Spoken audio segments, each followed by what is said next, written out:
Welcome to another episode of Cyber Oinks, the podcast where we talk with cyber leaders. Today we have Jonathan Woods here. He's a leader in cybersecurity. Specifically, he's been focusing on the financial services industry in his whole career, working around enterprise security risk mainly.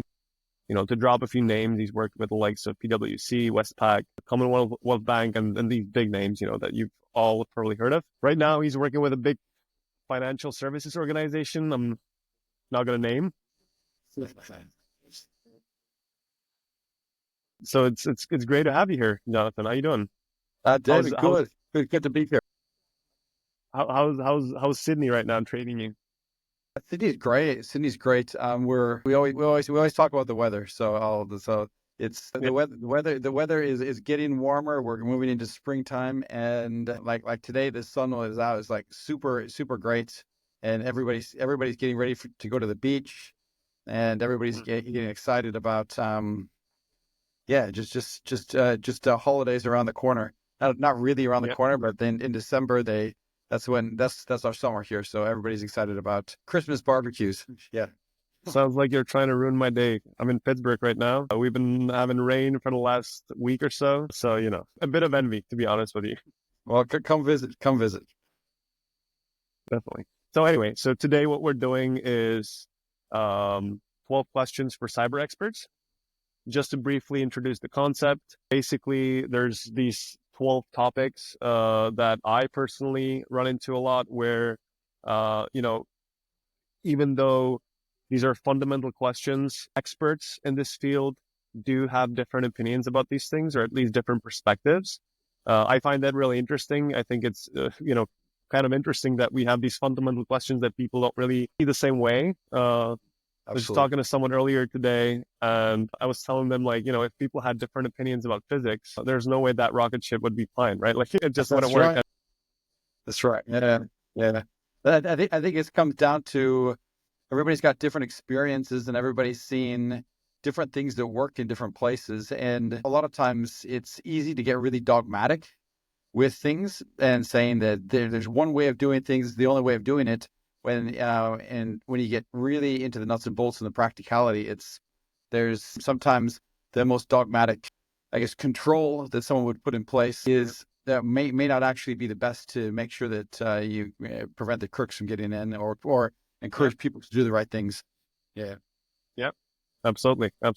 So I think, I think what this tells us is, first of all, we have a long way to go, right? There's still stuff that needs to be figured out. And second of all, it's engineering, and there's a lot of, there's a lot of creativity in this. And so, there's no right or wrong answer, I guess. We're going to get there eventually. But things are changing constantly, and hackers are coming up with new tricks, right? The technological landscape is changing. So it's kind of nice. I think there's natural part of this, I guess. It isn't surprising, but yeah. So let's get into the question if you don't mind.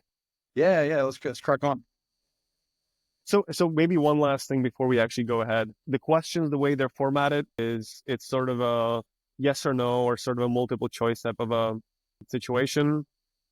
So let's try and stick to that. Let's see. I understand that sometimes you might want to say, oh, it's this and that, but that's kind of the point. Is I'll have a definitive choice.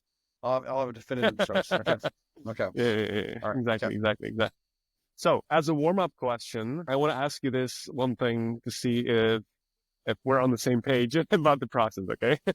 All right. So okay. if you had to pick, what would you rather watch? A game of lacrosse or a UFC fight?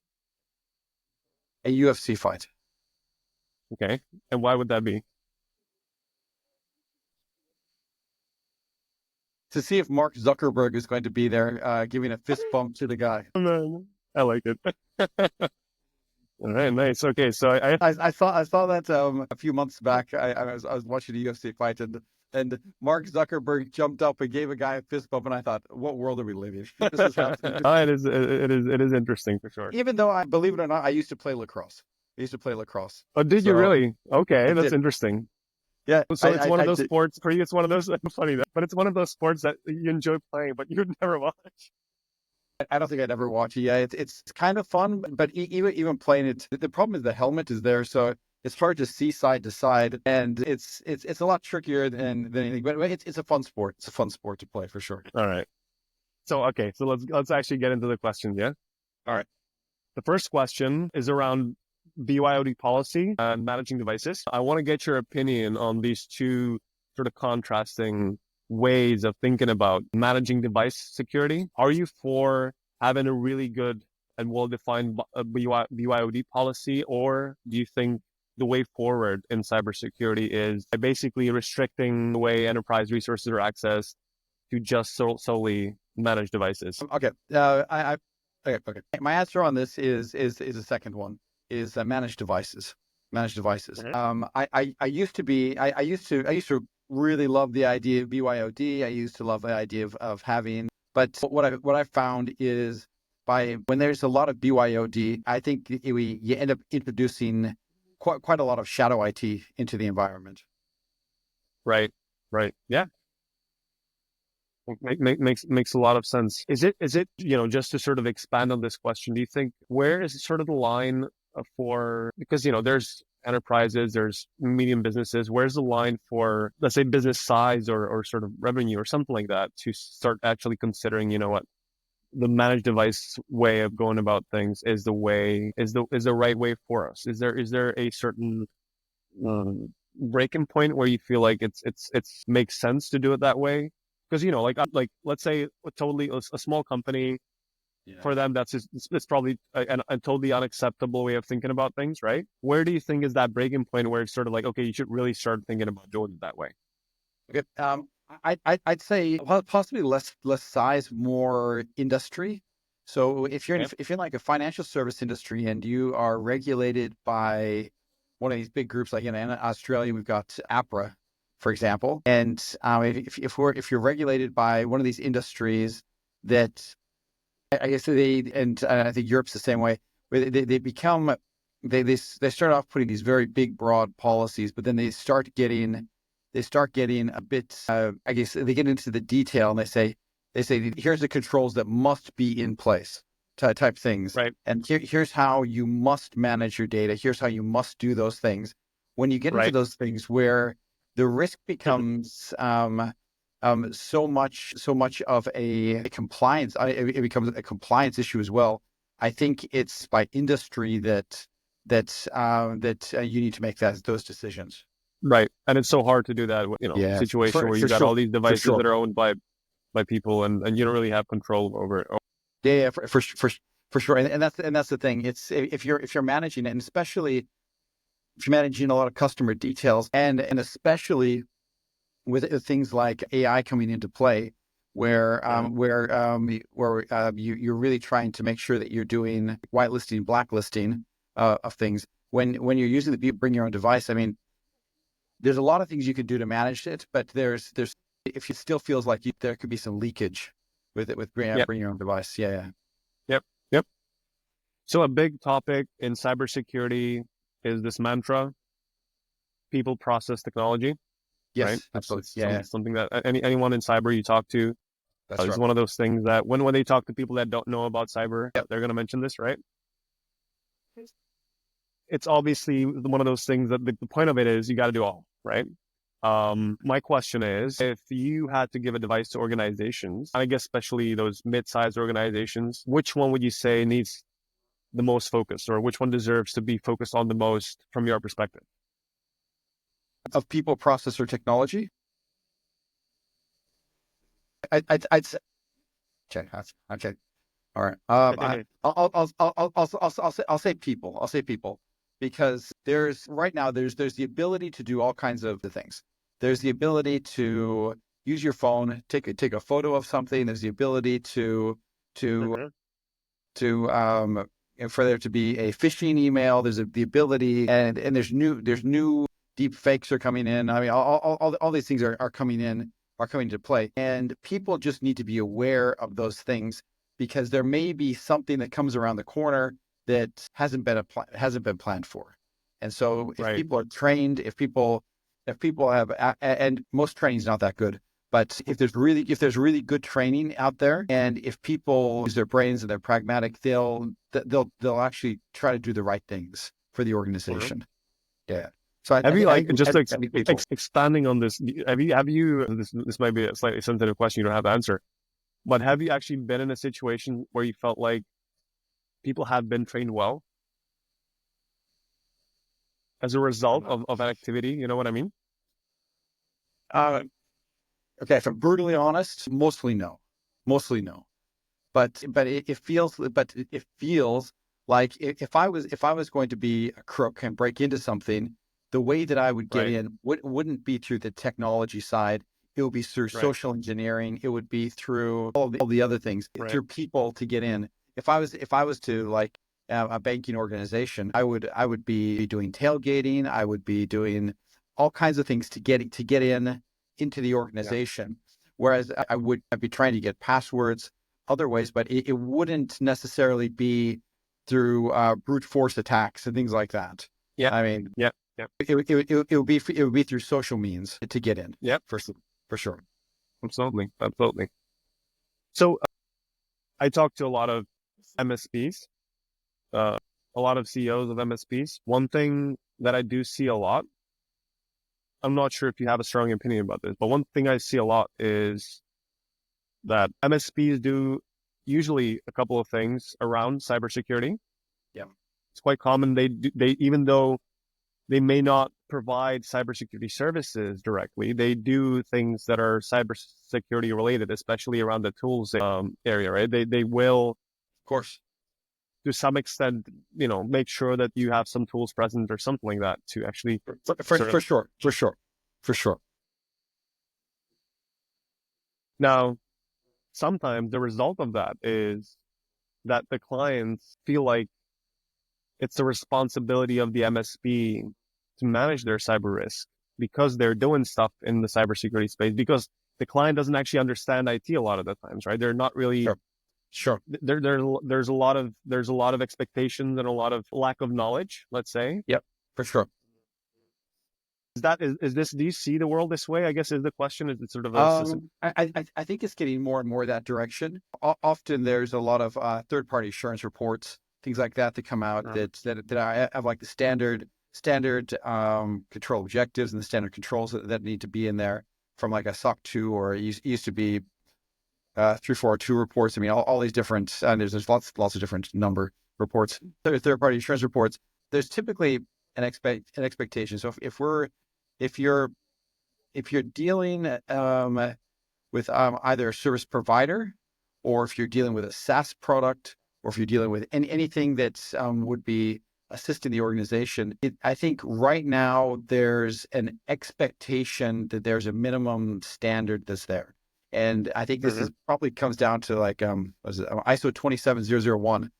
Those are like the minimum standard the Mhm. requirements that there be, and it means that there's security incident management. There's all of these basic things, and if there's those basic things, it's almost as though that's the kind of the right to do business with the other organization.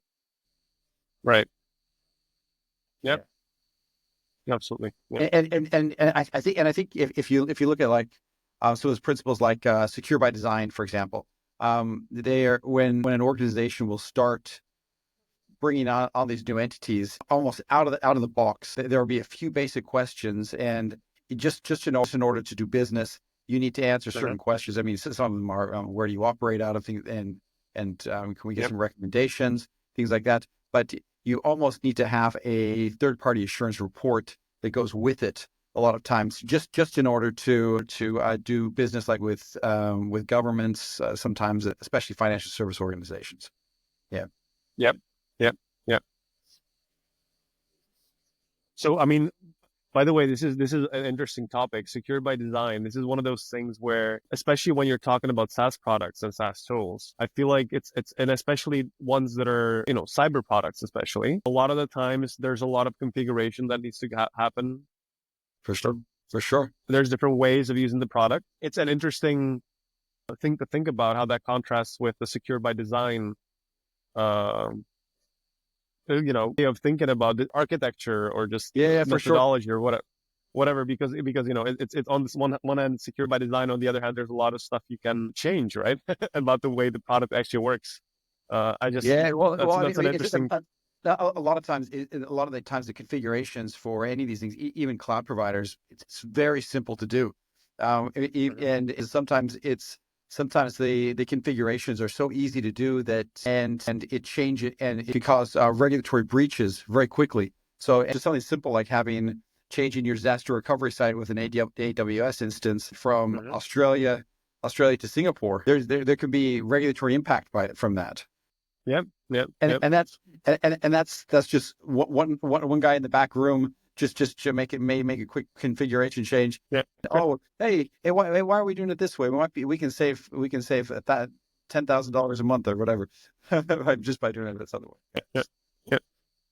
So thinking about you mentioned ISO 27001, and so I'm thinking on this line, there's a lot of stuff companies that can do to prevent Yep. things from happening. And then there's a question of response, right? When things happen, how do you respond? Which one do you think businesses should master first? Is it prevention first or response first?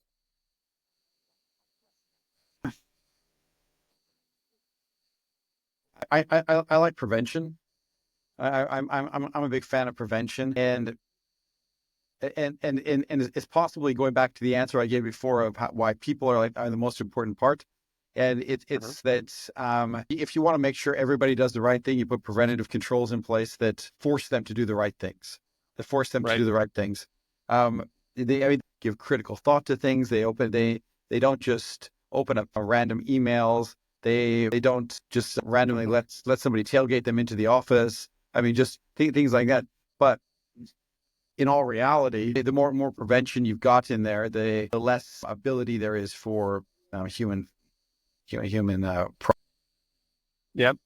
Well, so while we're on this topic of human error and just people being a weak sort of piece in the chain. Yeah. Going forward in cybersecurity, do you think cyber education will take the lead in making sure prevention actually works, or do you think it's going to be more about technology? I think the technology will always. Okay, I'm going to make a choice on this.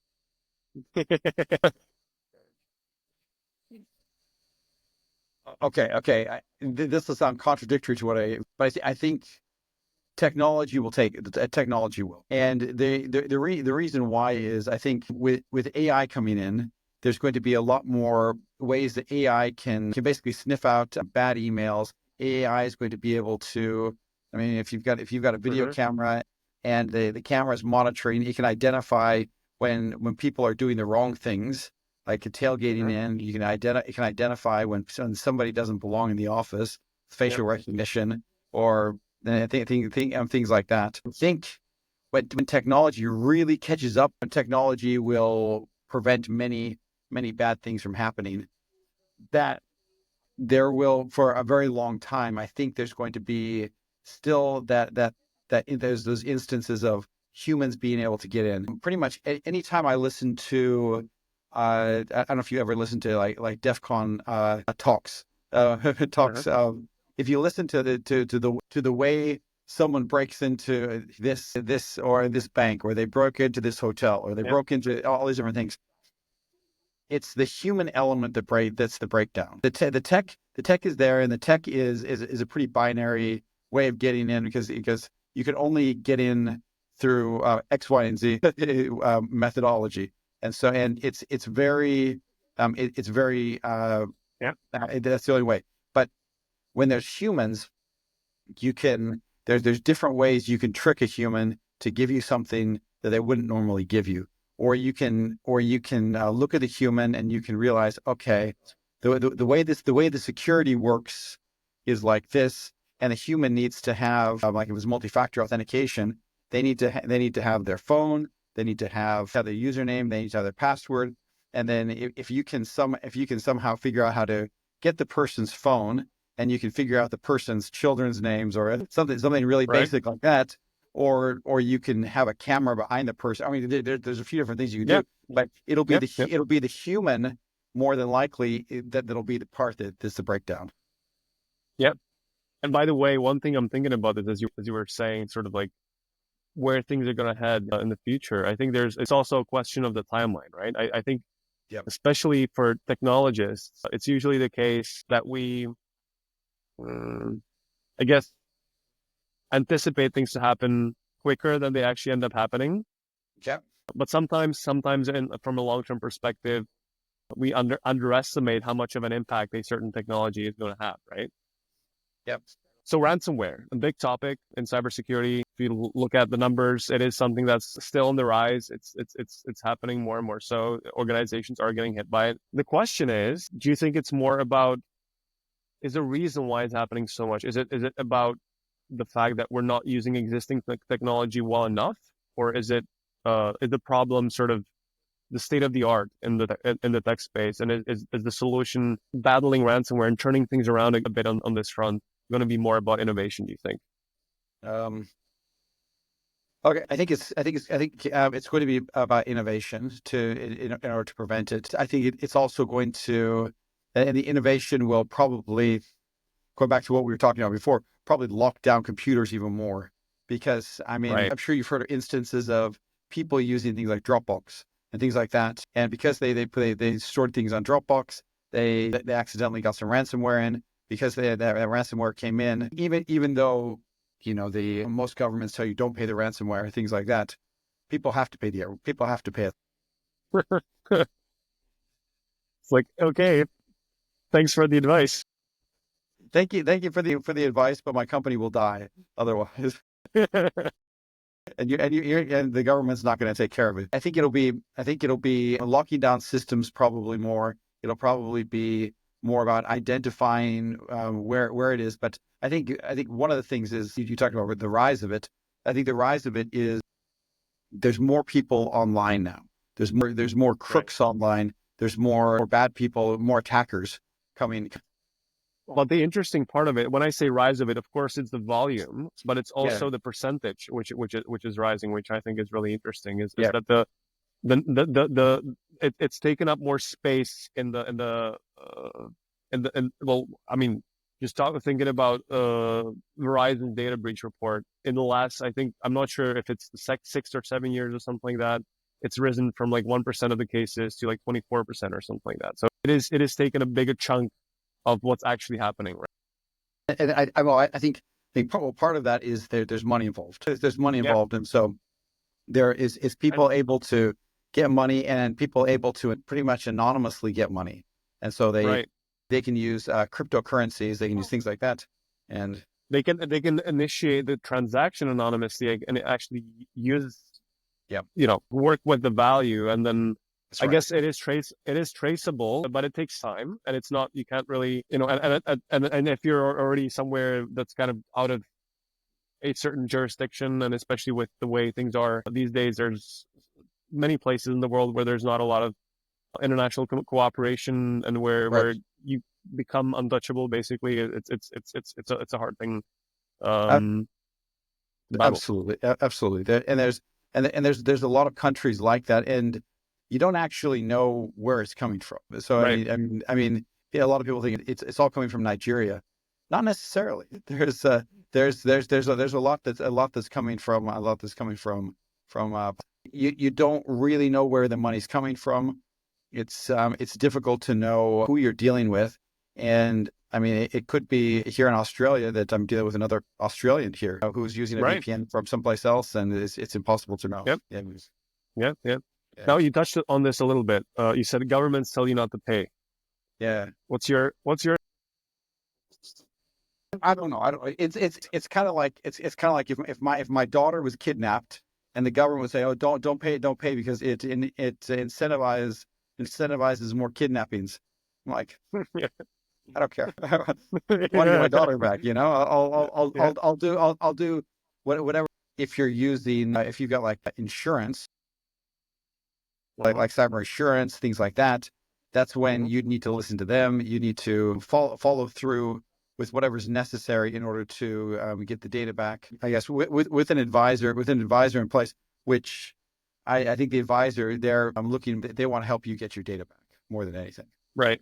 Right. Right. Yep. Absolutely. Now thinking about, we talked a bit about the sort of MSP and customer relationships. I want to get back to that a little bit.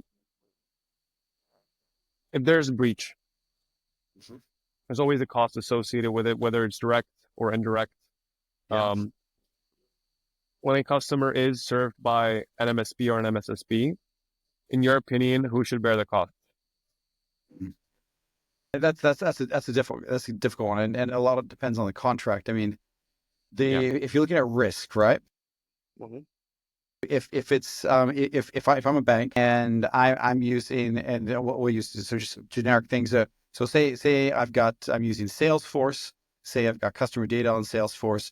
Salesforce gets hacked. It causes $100,000 worth of damage Mhm. to my organization. First of all, the risk is always mine in the bank. It's always the risk is always mine. I know like regulators here in Australia, they will tell the bank that you need to ensure that there's adequate controls at Salesforce, and even like new regulations here are even pushing that you're not just looking at third parties, but you're looking at Salesforce's fourth and fifth parties. Mhm. So just really understanding what they have in place and making sure that there's some type of audit, some type of review of their controls, make sure those controls are in Mhm. place and that they're doing the right things. So that's probably the best way you can manage those risks there. But as far as bearing the cost, I think the risk would be the banks, but a lot of the cost, if it is specifically deemed that Salesforce was hacked, Mhm. they didn't do something that they should have done, or they're just Mhm. hacked because like everybody gets hacked at some point.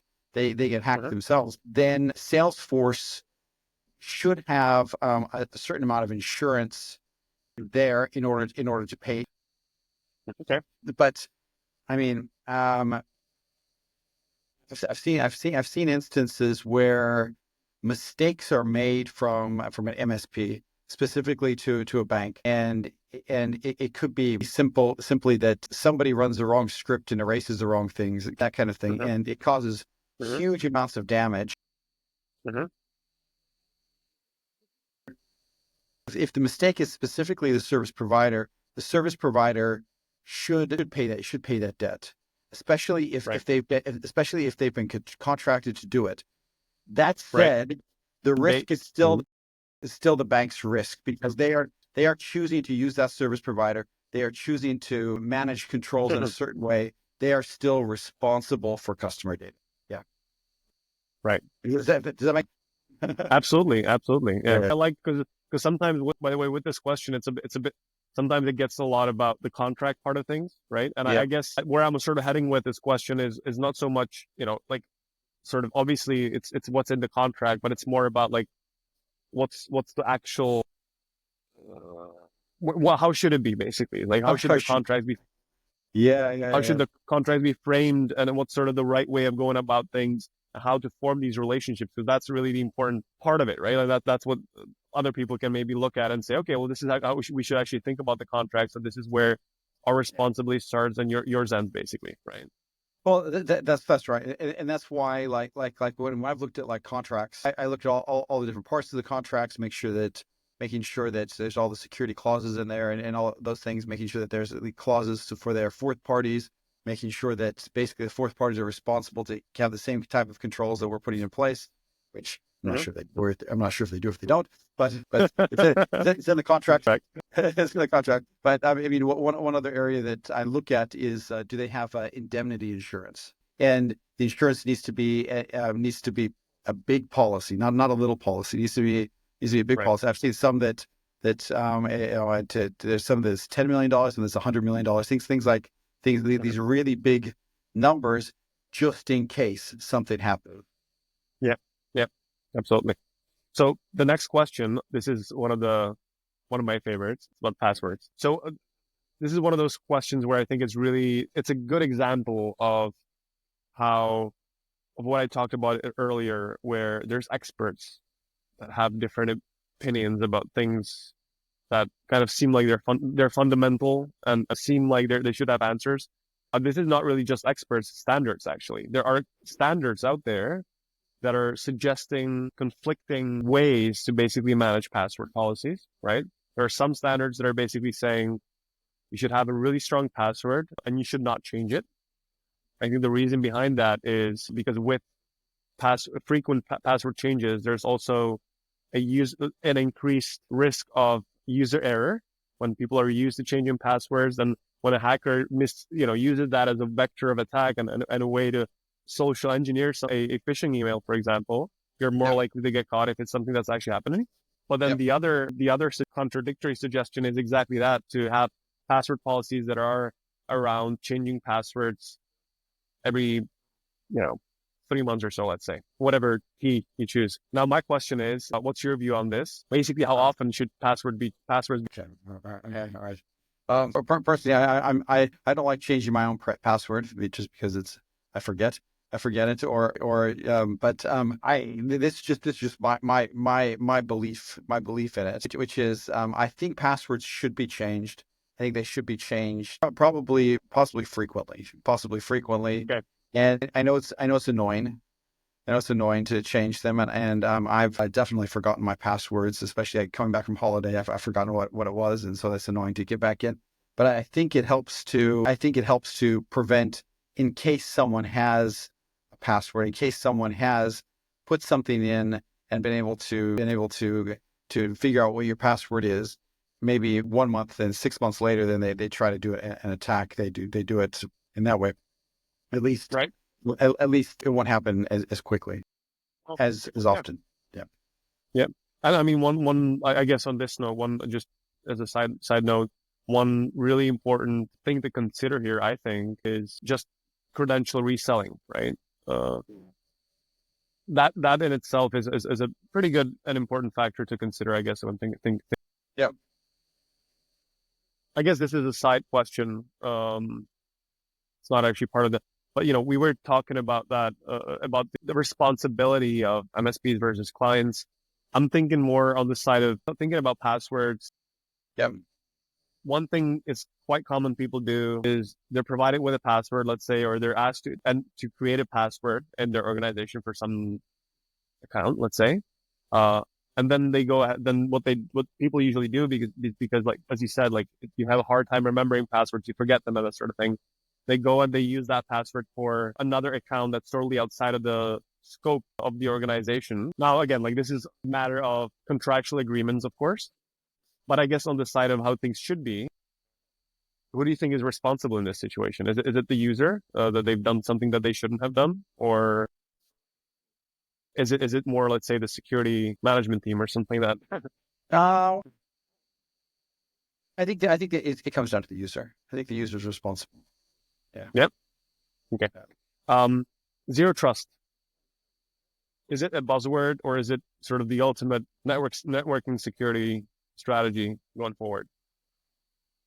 I think it's a bit of a buzzword, because I mean, I'm not sure if we've hit that utopia point yet, but I mean, I think it's a good place to aim for. I think it's a good place to aim for. Mm-hmm. Yeah. Mm-hmm. Mm-hmm. One thing, thinking about zero trust, one thing that it's been around for some time, right? Yeah. There's always these trends that are, people talk about it more and less and the more. One thing that I am seeing that's repeating over time is the focus on minimizing access rights. Yeah. Basically minimizing privileges, right, is Yes. what it's about. And I think actually that it's maybe the sole idea that's in there, but it's what's being talked about a lot and what's being focused on a lot. It is a good idea, but I do feel like it's not new. Like minimizing privileges is it's been around. It's been around for a long time. It's a principle that I mean, over 20 years ago, working with it, and I mean, it's always the basic concept that that you only give the person the minimum amount of privilege that they need to do their job. It's always been there. It's always been there. Yeah. Yep. Okay, last question. Yep. Do you think AI, we talked a little bit about it, but do you think it's going to be a tool that's going to enable, now, Is it going to enable hackers more, or is it going to enable us more in the security industry? Okay. One, it will be able to enable us quite a bit because we're going to be able to, we can use AI tools in order to identify, to just help identify any threats that come in, be able to go through logs for the security incident and event management. The SIEM, you'll be able to, it'll be able to bring much more information together in order to battle the crooks. That said, I think AI is going to also find more attack vectors, the more spaces that they can get in, and it's going to be able to just like when they first used AI for chess, right? It became it beat the grandmaster. It became amazing, and it started doing sequences never done before, and Yeah. so I imagine The the AI is going unexpected. to be, there's going to be some unexpected ways that AI is going to creep in that we're not going to Yep. know. Yep. Yep. Yep. Yep. Thought about that particular vector of attack, right? That's I think correct. Yeah. honestly, I think I do see that there are things that are, you talked about it a bit. You talked about biometric Yep. verification, right? Yep. Facial recognition. And then on the other side of this is deepfakes, right? Those are things I think are a good example that's easy to visualize and understand sort of where things are in this space and how it's going to enable each party basically in a way, right? Yep.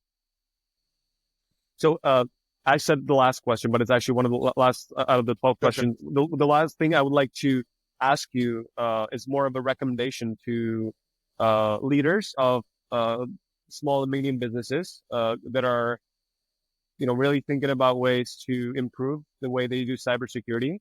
If you could give them one piece of advice, what should they do? What do you think? What would that be? What would that advice be to them to help them think about cybersecurity and manage cybersecurity for their business? Sure. Sure. I mean, it's pretty basic. I mean, the tools are out there already, especially if you use like Microsoft or other groups like that. Ask questions, use the technology that's there right in front of you, and just get some real basic advice on it. And if you just took the basic advice, use the basic technology, use a lot of the stock standard stuff, you'll have very secure systems. And it's now where we're really lucky because in this day and age where we have all that stuff right, easy to get. It's not like it was 20 years ago where you be looking at different antivirus, but you wouldn't really know which was the right thing. Now, I mean, you can go to Microsoft. Microsoft will give you the stock standard everything, and you'll be ready to go. I think that's probably the best. Is they just use whatever the benchmark is. And don't overcomplicate it. Talk to your staff about just doing the right things, and you'll have a Right. Right. Thank you, Jonathan. It's great no problem. having you today. For anyone else listening, we're going to be doing more of these discussions. Sometimes they're going to be, around these questions that we're doing in the future. We'll be doing other stuff as well. Jonathan, I hope we'll get a chance to also talk about other stuff. There's sort of like more open-ended questions in the future. And Absolutely. Yeah. I'll see you later. Thanks, David. Thanks for See you later. joining. Not a problem. Thank you. Thanks, David. Thanks.